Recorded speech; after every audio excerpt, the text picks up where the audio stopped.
Dar os parabéns a toda a organização pela apresentação e pelo espetáculo que foi dado. Dar também os parabéns ao público que esteve aqui presente, Timor, que foi impressionante. Estamos todos os parabéns, neste caso, os atletas, as comitivas, o povo.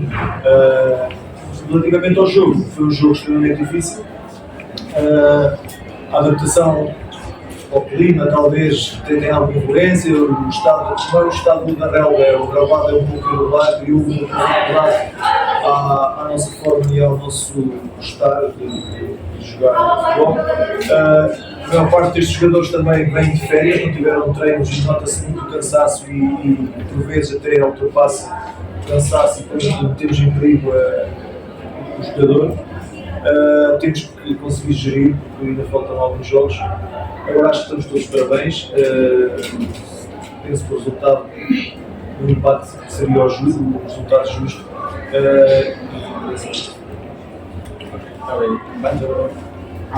Estes jogadores estão numa idade em que estão em constante evolução e é estas vivências, estas diferentes formas de jogar por parte dos adversários que lhes criam dificuldade em que muitas vezes tem que ser eles que têm que resolver.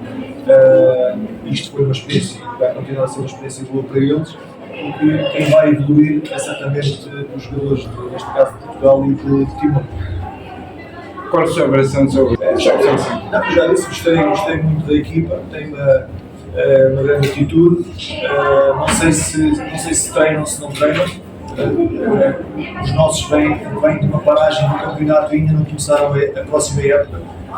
Agora, do que eu vi, gostei, uma atitude muito boa, um compromisso, vê-se que dão tudo em campo pelo seu país e estão de parabéns. Gostei. Toda a gente quer sempre melhorar, apesar de uma equipa de futebol.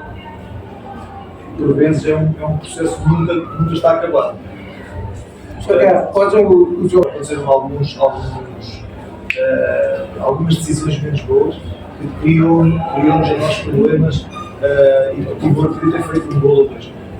Sim, isso é verdade e vamos ter que continuar a batalhar e a trabalhar para melhorar o que não correu bem eles.